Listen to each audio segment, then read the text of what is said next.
আমি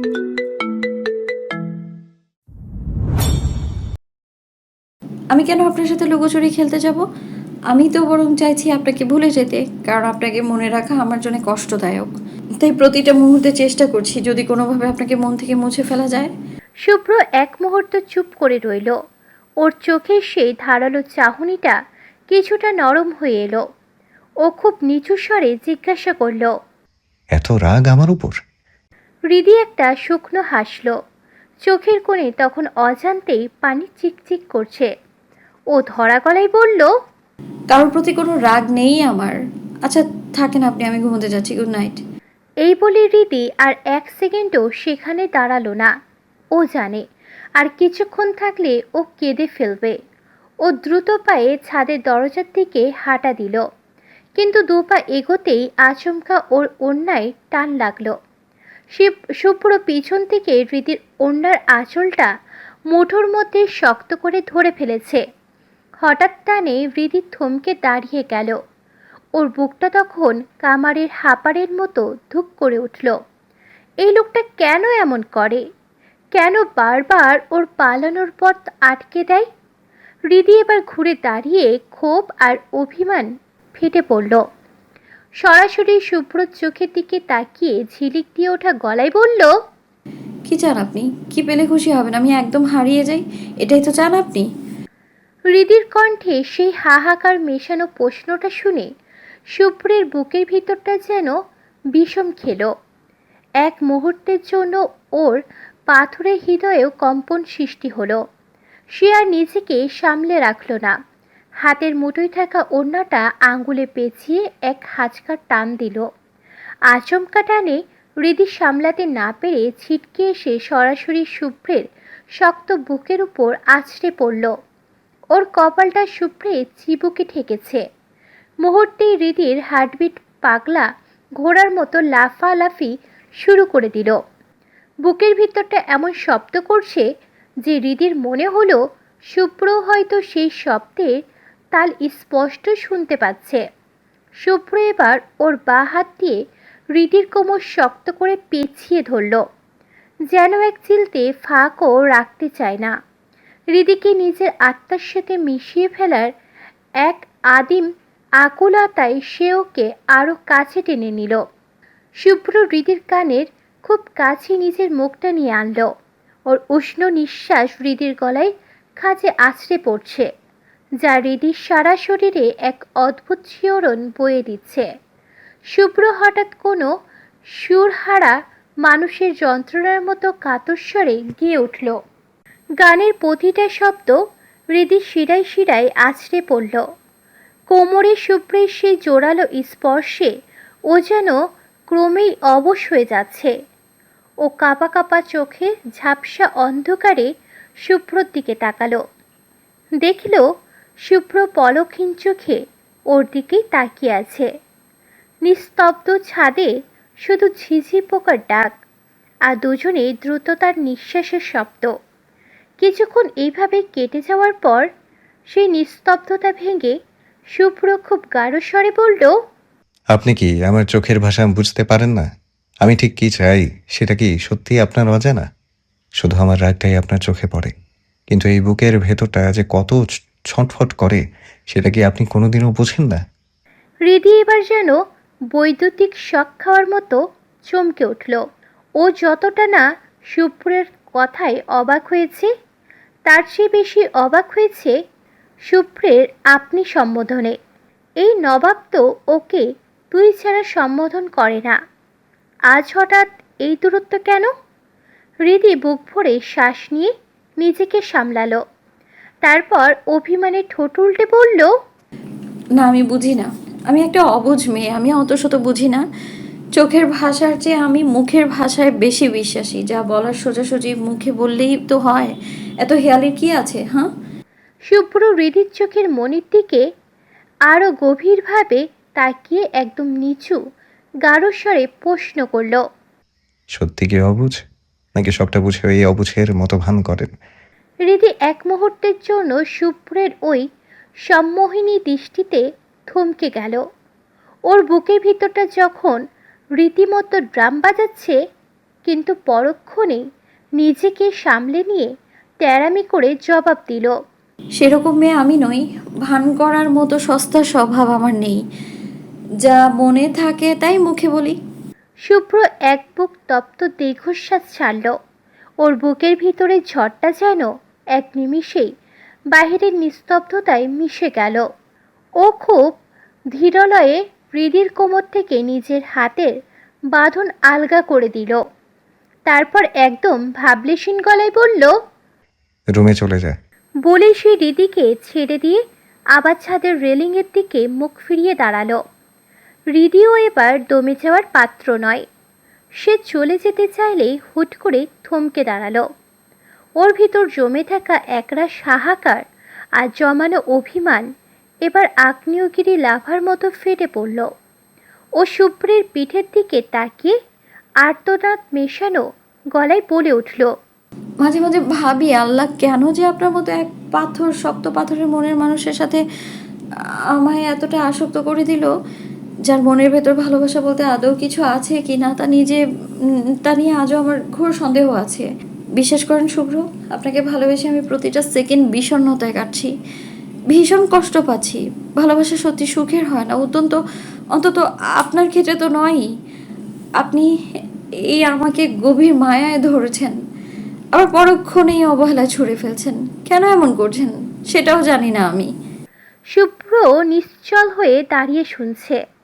হৃদি থামল না। ওর দু চোখ বেয়ে তখন নোনা জল গড়িয়ে পড়ছে।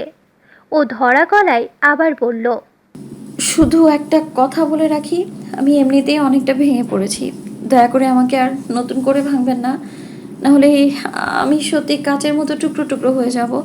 তখন আপনি শুধু চারিদিকে ছড়িয়ে পড়া ওই ভাঙা কাচের ধারটুকুই পাবেন। সেই পুরনো আস্ত হৃদিকে আর কোনোদিনও জোড়া লাগাতে পারবেন না। কথাগুলো শেষ করে হৃদি আর এক মুহূর্ত সেখানে দাঁড়ানোর শক্তি পেল না। হাতের উল্টো পিঠে চোখে জলটুকু মুছে প্রায় দৌড়ে ছাদ থেকে নেমে চলে গেল ও। শুভ্র পাথরের মূর্তির মতো স্তব্ধ হয়ে দাঁড়িয়ে রইল। হৃদির শেষের কথাগুলো, বিশেষ করে ওই ভাঙা কাছের উপমোটা, ওর কানে বারবার প্রতিধ্বনিত হতে লাগলো। ওর ভিতরে সেই দম্ভের দেওয়ালটা যেন মুহূর্তেই ধসে পড়ল। সে কি সত্যিই তার মনোমোহিনীকে বড্ড বেশি কষ্ট দিয়ে ফেলেছে? হৃদিকে হারানোর চিন্তাটা মাথায় আসতেই শুভ্রের বুকের বাঁ দিকটায় একটা তীব্র মোচড় দিয়ে উঠল।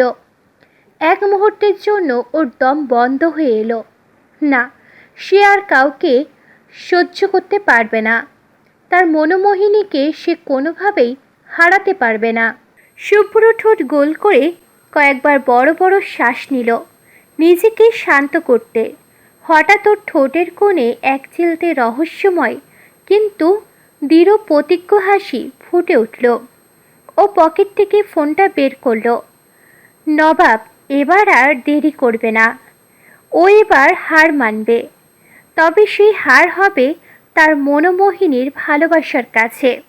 ও দ্রুত গুগলে সার্চ বাটনে টাইপ করতে শুরু করলো, ইনিয়ন নতুন কিছু প্রপোজ করার টিপস। সকালবেলা বাড়ির সামনে একটা ব্যস্ততা। রাসেল সবার কাছ থেকে বিদায় নিয়েছে। উদ্দেশ্য আজ সে বাড়ি ফিরে যাচ্ছে। ওর বাবা কয়েকবার ফোন দিয়েছেন, বিশেষ প্রয়োজনে ওকে ওখানে যেতে হবে। রাসেল একে একে সবার কাছ থেকে বিদায় নিয়ে হৃদির সামনে এসে দাঁড়ালো। হাসি মুখে বলল, রিদি, তুমি তো আমাদের বাসায় অনেক দিন ধরে যাও না, এবার কিন্তু খালার সাথে অবশ্যই যাবে, মনে থাকে যেন। হৃদি একটু ম্লান হেসে বলল, যাবো না এক সময় ভাইয়া, সুযোগ করে চলে আসবো। রাসেল নাছোড় বান্দার মতো বলল, এক সময় কেন, একবারই যাবে কিন্তু, কোনো অজুহাত শুনবো না। বলে সে রাবেয়া এহেসানের দিকে তাকিয়ে আবদারের সুরে বলল, কি খালা, এবার আমাদের বাসায় যাচ্ছ তো তোমরা? রাবেয়া এহেসান রাসেলের মাথায় হাত বুলিয়ে আদর করে বললেন, ঠিক আছে রে বাবা, এবার অবশ্যই যাব। রাসেল যেন নিশ্চিত হতে চাইল। প্রমিস করো। রাবেয়া এহেসান হেসে উত্তর দিলেন, হ্যাঁ রে পাগল, প্রমিস। রাসেল এবার দারুণ খুশি হয়ে হৃদির দিকে তাকিয়ে চোখের ইশারায় বলল, আসি তাহলে, দেখা হচ্ছে খুব দ্রুতই, বড়জোর 2 দিনের মধ্যে। হৃদি হালকা একটা হাসি দিল। ঠিক তখনই শাহেরা চৌধুরী ব্যস্ত হয়ে বলে উঠলেন, সে কি, সুব্রত এখনো ঘুম থেকে ওঠেনি? ওর সাথে দেখা করেই চলে যাবে? রাসেল ঘড়ির দিকে তাকিয়ে বলল। ব্রত এখনো ঘুমে বিভোর, ডাকলে আবার যদি খেপে যায়।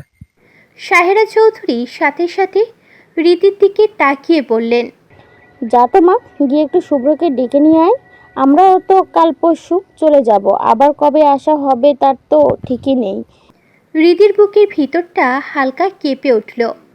কাল রাতে সে ছাদের ঘটনা মনে পড়তেই ও কেমন কুঁকড়ে গেল। ওর সামনে যাওয়ার মতো সাহস এই মুহূর্তে একদমই খুঁজে পাচ্ছে না হৃদি। কিন্তু সবার সামনে এখন না বলতেও কেমন দেখায়। এইসব ভেবে একরাশ অস্বস্তি নিয়ে হৃদি দীর্ঘশ্বাস ফেলে ভারী পায়ে শুভ্রের রুমের সামনে চলে আসলো। রুমে ঢুকে হৃদি এক মুহূর্তের জন্য থমকে গেল। শুভ্র একটা কোলবালিশ আষ্টে পিষ্টে জড়িয়ে ধরে চাদরে নাক ঢেকে গভীর ঘুমে আচ্ছন্ন। উপরে ফ্যান ঘুরছে আর সেই বাতাসে ওর কপালের উপর কয়েকটা চুল এলোমেলোভাবে উঠছে। হৃদি অপলক দৃষ্টিতে তাকিয়ে রইল। কেন জানি মনে হলো এই প্রথমও শুভ্রকে এত শান্ত আর ঘুমন্ত অবস্থায় দেখছে। হৃদি মনে মনে ভাবল, ইস, ঘুমন্ত অবস্থায় মানুষটাকে কি কিউট লাগছে, অথচ জেগে থাকলে যেন একটা আস্ত আগ্নেয়গিরি। ও মন্ত্রমুগ্ধের মতো এক পা করে শুভ্রের বিছানার দিকে এগিয়ে গেল। রাতের সেই পাথর মনের মানুষটা এখন একদম এক অবুঝ শিশুর মতো অঘরে ঘুমাচ্ছে। চেনা মানুষটাকেও এই মুহূর্তে হৃদির খুব অচেনা আর অদ্ভুত মায়াবী মনে হতে লাগলো। হৃদির হঠাৎ খুব ইচ্ছে হলো শুভ্রর গালে আলতো করে একটা চুমু খেতে। কেন জানি এই পাষাণ লোকটাকে একদম দুধের বাচ্চার মতো নিষ্পাপ লাগছে। হৃদি দ্বিধায় পড়ে গেল কি করবে ও। এদিকে মনটা চুমু খাওয়ার জন্য ছটফট করছে, অন্যদিকে ধরা পড়ার ভয়। পরক্ষণেই ভাবল, ধুর, ও তো অঘরে ঘুমোচ্ছে, বুঝবে কি করে? একটা ছোট্ট করে দিয়ে একদম স্বাভাবিক হয়ে যাব, যেন কিছুই হয়নি। এই ভেবে হৃদি বুক ঢিপঢিপানি নিয়ে সাহস করে মুখটা নিচু করল। তারপর অতি সন্তর্পণে শুভ্র নরম গালে একটা আলতো পরশ দিয়ে ফেলল। চুমু খেয়েই চট করে সোজা হয়ে দাঁড়ালো ও। নিজের হার্টবিট যেন কান ফেটে বেরোচ্ছে। নিজেকে স্বাভাবিক করতে একটু গলা খাকারি দিয়ে ডেকে উঠল। শুভ্র ভাই, শুনছেন? কিন্তু শুভ্রের কোনো নড়াচড়া নেই। ও যেন ঘুমের রাজ্যে তলিয়ে আছে। হৃদি এবার একটু গলা চড়িয়ে জোরে ডাকল, শুভ্র ভাই, শুনছেন? আর কত ঘুমাবেন? শুভ্র এবার একটু নড়ে চড়ে উঠল। কাঁচা ঘুমে ব্যাঘাত ঘটায় ওর বিরক্ত মাখা কপাল কুঁচকে গেল। চোখ না খুলেই ঘুমের ঘোরে ফিসফিস করে বলল, ডাকিস না, ঘুমোতে দে, যা এখান থেকে। হৃদি এবার কোমরে হাত দিয়ে জেদ নিয়ে বলল, আপনাকে ডাকতে আমার বইয়ে গেছে, মামি পাঠালো তাই এসেছি। রাসেল ভাইয়া চলে যাচ্ছে, ডাকছে আপনাকে। রাসেল নামটা কানে যাওয়ার সাথে সাথে শুভ্রের ঘুমটা যেন ম্যাজিকের মতো উবে গেল। ও ঝট করে চোখ খুলে আড়মোড়া ভেঙে হৃদির দিকে তাকালো। নির্লিপ্ত গলায় বলল, ও, তাহলে আপদ বিদায় হচ্ছে অবশেষে। হৃদি ভুরু কুঁচকে রেগে গিয়ে বলল। কিসের আপদ? শুভ্র এবার হৃদির কথার কোনো উত্তর দিল না। ওপাশ ফিরে উল্টো হয়ে শুলো। কোলবালিশটা আবার শক্ত করে জড়িয়ে ধরে চোখ বন্ধ করে ফেলল। ওপাশ থেকে গুঙ্গিয়ে বলল, অনেক কিছু বুঝবি না তুই, যা এখন এখান থেকে, ঘুমাতে দে, ডাকবি না একদম, ডাকলে মেরে দাঁত ফেলে দেবো। হৃদি রেগে মেজাজ হারিয়ে বলল, দাঁত কি আপনার বাপের সম্পত্তি যে কথায় কথায় বলেন মেরে দাঁত ফেলে দেবো? হারকিপটে লোক একটা। শুভ্র এবার কোনো উত্তর দিল না। ওপাশ ফিরে গভীর ঘুমের রাজ্যে তলিয়ে গেল। হৃদি এটা কিছুতেই সহ্য হচ্ছে না। কি শান্তিতে ঘুমাচ্ছে লোকটা, অথচ কাল রাতে এই লোকটার দেওয়া যন্ত্রণায় হৃদি চোখের দুটো পাতায় এক করতে পারেনি। আর এখন অপরাধী লোকটা অঘরে ঘুমাচ্ছে আর সে জেগে মরছে। না, শুভ্রের এই ঘুম 12টা বাজাতেই হবে। কি করবে ভাবতে ভাবতে হঠাৎ ওর মাথায় শয়তানি বুদ্ধি খেলে গেল। নোনালি পাতা, এই পাতার গন্ধ শুভ্রর একদম সহ্য করতে পারে না। এক ফোঁটা গন্ধ নাকে গেলেই ওর বমি চলে আসে। যে ভাবা সে কাজ। হৃদি দ্রুত রুম থেকে বেরিয়ে এলো। তাকে দেখে সাহেরা চৌধুরী অবাক হয়ে বললেন, কি রে, উঠেনি? আমি যাব গিয়ে ডাকতে? হৃদি মনে মনে হাসলো, মুখে বলল, না না মামি, তুমি দাঁড়াও, আমি এমন ব্যবস্থা করছি যে ও নিজেই দৌড়ে উঠে আসবে। বলেই বাড়ি থেকে বের হয়ে সোজা পুকুর পাড়ের দিকে দৌড় দিল। পুকুর পাড়ে আসতেই দেখলো ঈশান, শুভ্রা, তুর্য, রিফাত আর পাখি গোল হয়ে দাঁড়িয়ে গল্প করছে। হৃদি পুকুরের একদম কোণের দিকে যেতে লাগলো, যেখানে নোনালি গাছটা আছে। হঠাৎ ঈশানের চোখ পড়ল হৃদির ওপর। সে দূর থেকে হাঁক ছেড়ে বলল, কি হয়েছে রিদি? ওইদিকে কোথায় যাচ্ছ? কিছু খুঁজছো নাকি? হৃদি থমকে দাঁড়িয়ে একটু আমতা আমতা করে বলল, হ্যাঁ ভাইয়া, দুটো নোনালি পাতা লাগবে, মামি চাইলো তো, ওগুলোই তুলতে এসেছি। ঈশান গাছটার দিকে তাকিয়ে একটু চিন্তিত হয়ে পড়ল। গাছটা একদম পুকুরের পাড় ঘেঁষে, মাটিও ভেজা। তুলতে গেলে পিছলে পুকুরে পড়ে যাওয়ার ঝুঁকি আছে। ঈশান ধীর পায়ে এগিয়ে এসে বলল, কিন্তু ওটা তো একদম কিনারে, পা পিছলে পড়ে যাওয়ার সম্ভাবনা আছে। দরকার নেই তোমার যাওয়া। হৃদি জেদ ধরে বলল। না না ভাইয়া, আমি ঠিক পারবো, সমস্যা হবে না। ঈশান হাসলো, তারপর বলল, জেদ করো না তো, দাঁড়াও আমি পেরে দিচ্ছি। ঈশান প্যান্টের ভাঁজটা হাঁটু সমান করে তুলে নিল, যাতে কাদা না লাগে। সে অত্যন্ত সাবধানে পা ফেলে গাছটার দিকে এগিয়ে গেল। পুকুর পাড়ের ওই দিকটা বেশ পিছিল আর কর্দমাক্ত। ঈশান একটু খিনখিলিয়েও লাগছে, আর ভয়ও হচ্ছে একটু এদিক সেদিক হলেই সোজা কাদা জলে একাকার হয়ে পুকুরে পড়তে হবে। অনেক কসরত করে সে ডালটা টেনে ধরল। নোনালি পাতার সেই উৎকট গন্ধ নাকে আসতেই ঈশানেরও বমি বমি ভাব শুরু হয়ে গেল। তবুও কষ্ট করে কয়েকটা পাতা ছিঁড়ে নিয়ে এসে সে পাড়ে উঠে এলো। পাতাগুলো হৃদির হাতে দিয়ে সে একটা স্বস্তির নিঃশ্বাস ফেলে বলল, এই নাও তোমার পাতা। যা গন্ধ রে বাবা। হৃদি একগাল হেসে বলল, ধন্যবাদ ভাইয়া, অনেক বড় উপকার করলেন। বলেই রীতি আর এক মুহূর্ত দেরি করল না। এক প্রকার দৌড়ে বাড়ির ভিতর ঢুকে পড়ল। বলেই রীতি আর এক মুহূর্ত দেরি করল না। এক প্রকার দৌড়ে বাড়ির ভিতর ঢুকে পড়ল। পা টিপে টিপে চোরের মতো শুভ্রের রুমে প্রবেশ করল ও। শুভ্র এখনও ঠিক আগের মতোই অঘরে ঘুমাচ্ছে। হৃদির খুব সন্তর্পণে একটা একটা করে পাতা শুভ্রের নাকের একদম ডগায় সাজিয়ে রাখল। শুভ্রের প্রশ্বাসের বাতাসে হালকা পাতাগুলো উড়ে চলে যেতে চাইল। তা দেখে হৃদি চট করে টেবিল থেকে একটা ভারী পানির বোতল এনে পাতার এক কোণে চাপা দিয়ে রাখল, যাতে পাতাগুলো নড়াচড়া করতে না পারে আর গন্ধটা সরাসরি ওর নাকের ভিতর হানা দেয়। কাজ শেষ করে হৃদি দ্রুত রুম থেকে বেরিয়ে দরজার আড়ালে গিয়ে দাঁড়ালো। বুকটা দুরু দুরু কাঁপছে উত্তেজনায়। ও এক চোখ দিয়ে উঁকি মেরে দেখার চেষ্টা করলো এবারেই ঘুমন্ত নবাবের কি দশা হয়। হৃদি মনে মনে কুটিল হাসি হেসে ভাবলো, এবার বোঝো মজা, কাল রাতে আমার ঘুম হারাম করেছো না, এবার দেখো নোনালি পাতার ঠেলা। বারবার নাকের নিঃশ্বাসে সেই বিষাক্ত পাতার তীব্র গন্ধ শুভ্রের ফুসফুস অবধি পৌঁছে যাচ্ছে। অতিরিক্ত ঘুমের ঘোরে ও অবশ হয়ে পড়ে থাকায় প্রথমে টের পায়নি, কিন্তু শরীরের ভিতর এক বীভৎস অস্বস্তির দানা বেঁধেছে। এইদিকে রীতি দরজার আড়ালে দাঁড়িয়ে শ্বাস চেপে ধরে উকি দিচ্ছে। ও ভেবেছিল শুভ্র হয়তো নাক সিটকে লাফিয়ে উঠবে আর সেই মজার দৃশ্য দেখে ও প্রাণ ভরে হাসবে। কিন্তু বেশ কিছুক্ষণ পর অতিরিক্ত গন্ধ পেটের ভিতর গিয়ে পাকস্থলী ওলটপালট করে দিল। শুভ্রের তন্দ্রাটা ধীরে ধীরে যখন ভাঙল, তখন কিছু বুঝে ওঠার আগেই ওর দম আটকে আসার উপক্রম হলো।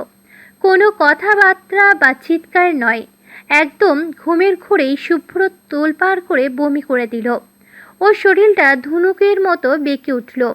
ও অনেক কষ্টে বিছানায় উঠে বসলো ঠিকই, কিন্তু সেই উথাল পাথাল যেন থামছেই না।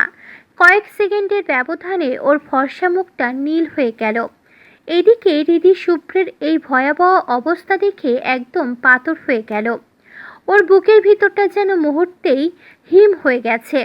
হাত পা নাড়ানোর ক্ষমতাটুকু হারিয়ে ফেলেছে।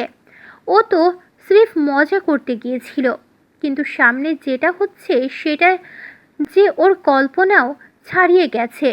ও বুঝতে পারছে না কি করবে। অন্যদিকে সাহেরা চৌধুরী শুভ্র উঠছে না দেখে চিন্তিত মুখে ওর রুমের দিকে আসছিলেন।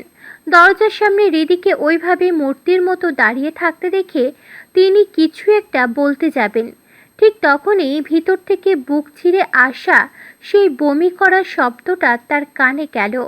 সাহেরা চৌধুরী আর এক সেকেন্ড দেরি করলেন না। তিনি পাগলের মতো দৌড়ে শুভ্রর কাছে গিয়ে ওকে জাপটে ধরলেন। তার দুই হাত শুভ্রের কাঁপুনিতে কেঁপে উঠেছে। তিনি আর্তনাদ করে বলতে লাগলেন,